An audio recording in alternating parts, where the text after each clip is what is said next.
ఈరోజు మహిళా reservation bill పైన జగన్మోహన్ రెడ్డి గారు ఆమోదం తెలిపినందుకు మేము కూడా మహిళలం అందరం కూడా వైఎస్ఆర్ పార్టీ అందరం కూడా మహిళలము చాలా సంతోషిస్తున్నాము.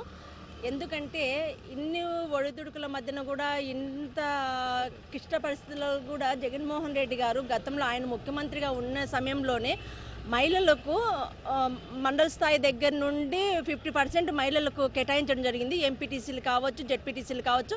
అంతేకాకుండా మహిళలు రాజకీయంగా ఎదగాలి అని చెప్పేసి ఆ రోజు ఆయన ముఖ్యమంత్రిగా ఉన్నప్పుడే హోంమంత్రి దగ్గర నుండి ప్రతి ఒక్క రాజకీయంగా కూడా మహిళలకు 50% ఇవ్వడం జరిగింది. అంతేకాకుండా నామినేటెడ్ వర్కులలో కావచ్చు, నామినేషన్ పదవుల్లో కావచ్చు, ప్రతి ఒక్క దాంట్లో కూడా మహిళలకే ముందు ప్రాధాన్యత ఇస్తూ వచ్చినారు. ఎందుకంటే ఆ రోజు ఏ పథకం తీసుకున్నా కూడా మహిళలకే ఆయన కేటాయించడం జరిగింది.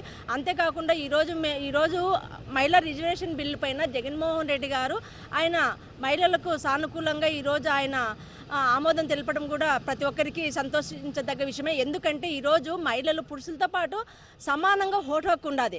కానీ ఇన్ని ఏళ్ళు స్వాతంత్రం వచ్చినప్పటి నుండి కూడా ఏ రోజు కూడా మహిళలకు రాజకీయంగా మాకు సగం ప్రాధాన్యత ఎక్కడే కానీ కల్పించలేదు. కానీ జగన్మోహన్ రెడ్డి ముఖ్యమంత్రి అయిన తర్వాత మాకు రాజకీయంగా సగం ప్రాధాన్యత రాజకీయంగా కల్పించినారు. కానీ ఈరోజు తీసుకుంటే ఈరోజు మోడీ గారు కూడా ఈరోజు మహిళా రిజర్వేషన్ బిల్లు ప్రతిపాదించడం వలన కూడా మహిళలు ఈరోజు రాజకీయంగా పురుషులతో పాటే సమానంగా లోక్సభలో అయితేనేమి, అసెంబ్లీలో అయితేనేమి సమానంగా కూర్చోగలుగుతారు. అంతేకాకుండా మేము ఒకటే కోరుకుంటున్నాము, ఈరోజు మహిళలు పూర్తి స్థాయిలో పురుషులు ఎంతైతే ఉన్నారో మహిళలు కూడా అంతే స్థాయిలోనే ఉన్నారు. పురుషుల ఓటింగ్ ఎంత ఉందో మహిళల ఓటింగ్ కూడా అంతే ఉంది. కానీ ఈరోజు మాకు స్వాతంత్రం వచ్చినప్పటి నుండి మహిళలకు ఎక్కడే కానీ మాకు రాజకీయంగా అణిచివేస్తూనే వచ్చినారు. కానీ ఇన్ని రోజులకి ఈరోజు మహిళా రిజర్వేషన్ అనేది కల్పించడము, బిల్లు ఆమోదం కోసము పోరాటం చేయడం అనేది కూడా మేము చాలా సంతోషిస్తున్నాము.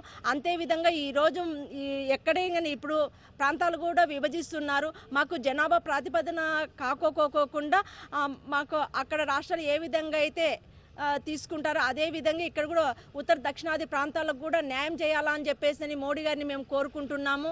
ఈరోజు ప్రతి ఒక్కటి కూడా ఈరోజు మేము ఎంతో సంతోషిస్తున్నాము. ఎందుకంటే ఇన్ని రోజులకు స్వాతంత్రం వచ్చిన తర్వాత ఇన్ని రోజులకు మహిళలకు రాజకీయంగా ఇంత అవకాశం వస్తున్నందుకు ప్రతి ఒక్కరం కూడా మేము మోడీ గారికి కృతజ్ఞతలు తెలియజేసుకున్నాము. అంతేకాకుండా జగన్మోహన్ రెడ్డి గారు కూడా ప్రతి ఇంటి స్థలం దగ్గర నుండి ప్రతి పథకం కూడా 18 సంవత్సరాలు నిండిన వాళ్ళకైతేనేమి, స్కూల్ పిల్లలకైతే ప్రతి ఒక్కటి కూడా మా స్త్రీలు ఎక్కడైతే బాగుంటారో అక్కడ ఆ కుటుంబము, ఆ రాష్ట్రం బాగుంటుందని చెప్పేసి ఆయన ఆలోచన చేసి ఆయన ముఖ్యమంత్రిగా ఉన్న టైంలోనే మహిళలకు మొదటి ప్రాధాన్యత కలిగించినారు. కాబట్టి మేము జగన్మోహన్ రెడ్డి గారికి ధన్యవాదాలు తెలియజేస్తున్నాము. అదేవిధంగా ఈరోజు మహిళా రిజర్వేషన్ బిల్లు పైన కూడా మేము మోడీ గారికి కూడా కృతజ్ఞతలు వైఎస్ఆర్ పార్టీ తరఫున తెలియజేస్తున్నాము. అందరికీ నమస్కారం. ఈరోజు దేశ మహిళలందరికీ శుభదినం. కేంద్ర ప్రభుత్వానికి వైఎస్ఆర్ పార్టీ మహిళా విభాగం తరఫు నుంచి పూర్తిగా మహిళా బిల్లుకు మద్దతు తెలియజేస్తున్నాం. మా జగనన్న మహిళా బిల్లుకు ముందే మద్దతు తెలియజేశారు. మహిళలకు చట్టసభల్లో జగన్మోహన్ రెడ్డి గారు ముఖ్యమంత్రిగా ఉన్నప్పుడే 50% రిజర్వేషన్ ఇచ్చారు. ఆనాడు జగన్మోహన్ రెడ్డి గారు ముఖ్యమంత్రిగా ఉన్నప్పుడు ఒక్క మహిళను ఉప ముఖ్యమంత్రిని చేసిన గొప్ప ఘనత జగన్మోహన్ రెడ్డి గారిది. అదే మహిళా మంత్రులను తీసేసిన గొప్ప ఘనత చంద్రబాబు నాయుడు గారిది.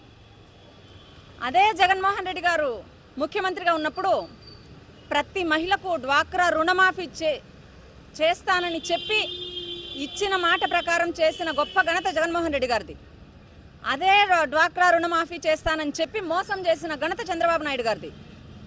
అదేవిధంగా 45 సంవత్సరాలు దాటిన ప్రతి మహిళకు కూడా 15,000 ఇచ్చి ఆదుకుంటానని చెప్పిన నాయకుడు జగన్మోహన్ రెడ్డి గారు, చెప్పింది చెప్పినట్టుగా చేసి చూపించిన నాయకుడు జగన్మోహన్ రెడ్డి గారు 15,000 ప్రతి మహిళకు ఇచ్చి SC ST BC OBC minority ప్రతి మహిళకు 45 ఏళ్ళు నిండిన ప్రతి మహిళకు ఇచ్చాడు. ఈనాడు చంద్రబాబు నాయుడు గారు 19 సంవత్సరాలు నిండిన ప్రతి ఆడబిడ్డకు మీకు 18,000 సంవత్సరానికి ప్రతి బిడ్డకు ఇస్తానన్నాడు. ఇచ్చిన మాటను అట్టనే మోసం చేసిన ఘనత చంద్రబాబు నాయుడు గారిది. అదేవిధంగా తీసుకుంటే కొన్ని లక్షల ఇళ్ళు మహిళల పేరుతో రిజిస్ట్రేషన్ చేయించి సొంత ఇల్లు అంటే ఆ మహిళకు సొంత ఇంటి కల నెరవేర్చిన గొప్ప ఘనత జగన్మోహన్ రెడ్డి గారిది. 33 లక్షల ఇళ్లను ఈ రాష్ట్రంలో మహిళల పేరుతో రిజిస్ట్రేషన్ చేసి ఇచ్చిన ఘనత జగనన్నదైతే దేశంలో ఎక్కడా లేని విధంగా మహిళలందరికీ కూడా చట్టసభల్లో కావచ్చు, సర్పంచులు, జడ్పీటీసీలు, ఎంపీటీసీలు, జడ్పీ చైర్మన్లు, మున్సిపల్ కార్పొరేషన్లో కార్పొరేటర్లు, కౌన్సిలర్లు, చైర్మన్లు, అదేవిధంగా మంత్రులు, ఉప ముఖ్యమంత్రులు, ప్రతి పదవిలో కూడా జగనన్న మహిళ సగభాగం అంటే సగభాగం ఇచ్చి దేశానికే ఒక తలమానికంగా మహిళల గౌరవాన్ని నిలబెట్టిన గొప్ప నాయకుడు జగన్మోహన్ రెడ్డి గారు. మా జగన్మోహన్ రెడ్డి గారిని ఈరోజు ఏదో ఒక్క మహిళ మాట్లాడుతుంది. అమ్మా, ఎంతమందిని గెలిపించాడు మహిళలను చంద్రబాబు నాయుడు గారు? ఎంతమందిని గెలిపించి పార్లమెంటుకు పంపించారు? ఒక్క మహిళనా? అదే జగనన్న ప్రభుత్వం వచ్చినప్పుడు ఎంతమంది మహిళలు ఎంపీలు అయ్యారు? ఒక్కసారి ఆలోచన చేసుకో.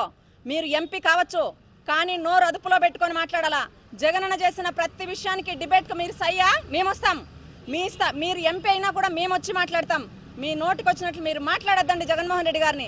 ఆనాడు రాజశేఖర రెడ్డి గారు, తర్వాత జగన్మోహన్ రెడ్డి గారు వచ్చిన తర్వాతే ప్రతి మహిళ సాధికారిత కూడా సాధ్యమైందని చెప్తున్నా. ఈ రోజు ప్రతి మహిళ అధపాతాళానికి వెళ్ళిపోయింది. డ్వాక్రా సంఘాలన్నీ నిర్వీర్యం అయిపోతున్నాయి. డ్వాక్రా గ్రూపుల్లో ఉండే మహిళలు మాకొద్దు మొర్రో అని మొత్తుకుంటున్నారు. మీరు సున్నా వడ్డీ ఇస్తామంటే ఇవ్వలేదు. మీరు చేస్తామన్న ఏ పని కూడా మహిళలకు చేయలేదని చెప్పి చంద్రబాబు నాయుడు గారు బేషరతుగా మహిళలకు ఈ మహిళా బిల్లు సందర్భంగా క్షమాపణ చెప్పాలని కూడా మేము కోరుకుంటున్నాం. జై జగనన్న, మళ్ళీ జగనన్న ప్రభుత్వం వస్తుంది. మహిళలంతా మహిళా సాధికారత సాధిస్తారని తెలియజేస్తున్నాం.